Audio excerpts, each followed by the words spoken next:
I think I've come here by mistake because I was the director of Don Bosco Oratory Panjim in 2000, and that was soon after my ordination. And we had an indoor court, and it was the first indoor court of Goa. And since we had an indoor basketball court, badminton court, and table tennis, we started associating with all the associations. And I remember we started a program where we would have tournaments for grassroots level, under 10, under 12, under 14. And in a period of 1 year, we would have 16 tournaments organized only for sports. Then after that on my journey, I had gone to Rome for 4 years. So I got a lot of chance to meet with sports in Rome, both football and basketball. When I came back, I was there for 3 years in Benauli, and I was back again for the last almost 10 years in Panjim. So over there, we started with basketball coaching. And then I was lucky that by the time the coaching began, then we started already studying program, and I realized I got involved with Basketball Federation Association because of the Lusophonic games then. And unfortunately, the president of the Goa Basketball Association passed away. And then as I was making the study, I realized that the first president of the Basketball Association in Goa was Father Benedict Furtado. At that time, for those of you who know the history, it was basically the principal of Don Bosco, Loyola School in Margao, Father Joseph Castellino. And then there was the principal of People's High School, Jagdish Chullakar. And there was the principal of Don Bosco, Father Benedict, who were three who got together and started basketball in Goa. And fortunately, prior to Don Bosco priest was the one who was the first president, so I'm the next one coming back after almost 40 years since the association began. Since most of the hub of the activities was in Don Bosco, they pushed me ahead to say, why don't you do something at least as far as the state is concerned. That's how I got involved. Slowly, I became the president, and from there I became the associate secretary to the national level. Then I realized Goa doesn't have coaches, so I got involved in coaches training. I'm lucky to say that I have done my FIBA level 1, 2 and 3. Unfortunately, after that the syllabus of the world changed and became WBC level 1, level 2. So WBC is World Association of Basketball Coaches. So there I've done my level 1 and level 2. There's nobody of level 3 in India. So that has been my journey from just being an observer to being a coach. And I pride myself not so much as president or secretary, because that term will get over.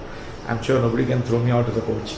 So that is going to be a lasting qualification I have. Initially, we would just have interaction with coaches. Then from the time I got involved with coaching and I knew that the coaches were involved in the international qualifications, after doing my level 3, I was able, because of my involvement with the BFI, to get the international coaches to Goa.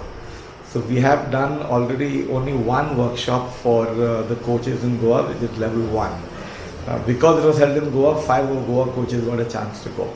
So right now we are about 6, 7 of level 1 coaches. Level 3 I'm the only one. We are trying to tell the BFI we are organizing more workshops to have the coaches training here.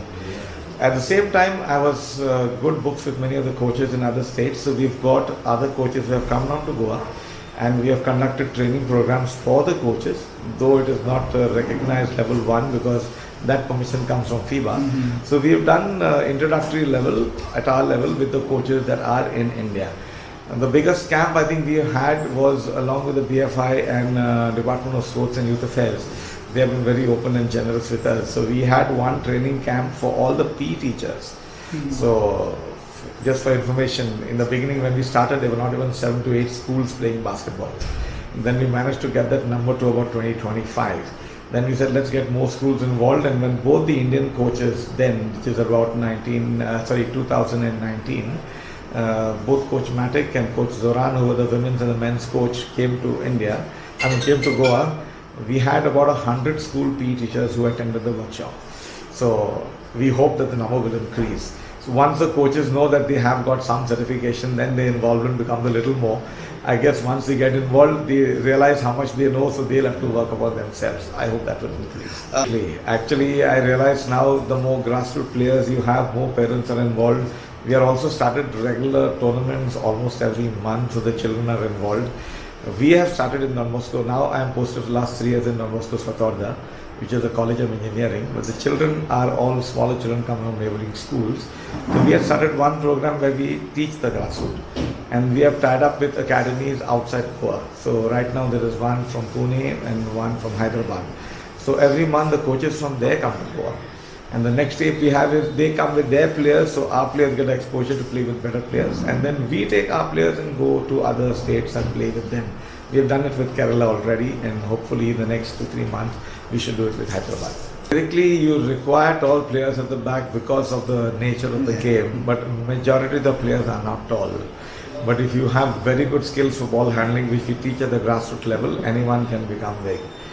The other thing I've noticed being a coach, when I tell the parents, don't start when they are 10 and 11, they're old. Please start when they are 4 and 5. And then suddenly they realize that by the time the boys and girls who started at 4 and 5, they were short, their family also has nobody tall person there.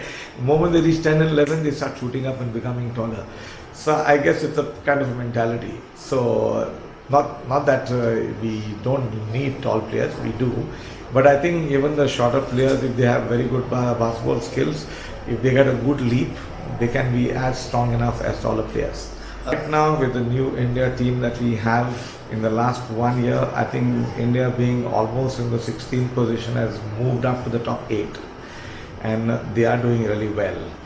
The program that the new BFI is having is getting a lot of academies and good training, and in fact we are in talks to try and get junior NBA involved with us, so that you have a very good program for training.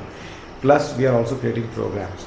So I guess the level of the game is really increasing. The other level that we are doing really well is 3-on-3.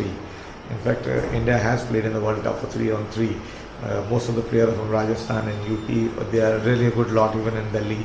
So I believe that the game is really improving much more. Unfortunately in India, we are not like a strong team like how we have in football and cricket where they are paid. But with the rising success of basketball, many have told me, I think now the corporates will come inside and you will be able to get players who are paid well. I guess at the end of the day, we need bread on our table. So once the players are really played well, I'm sure the game is going to go virally up to many other players, and the facilities also are increasing. One reason why, though I was a little upset that basketball was shifted from Shyama Prasad to Manohar Parrikar, at least now I know that we've got another stadium. And if we have constant camps here, we'll have a big boost for the basketball players in South Goa. And there are quite a few schools out here, and technically South Goa players, don't want to put down north, are mostly very imbued in football, and they're quite strong. So I'm looking out that we'll have a lot of local talent coming out from South, and I'm sure it will make a big change. Absolutely. But I would feel that if we tap the talent late, it's too late. So if we have a really good program and we start with the school children when they are small, then you're catching them at the right time and you're bringing them up. Besides talent, I know that the villages and in the interiors, the tribals or whatever have a very good energy level. But the problem in basketball and organized sport today, you have to build up skill. Energy is one, skill is another. If we can get the two together, I'm sure that they will move way up from where they are right now. And Goa has talent.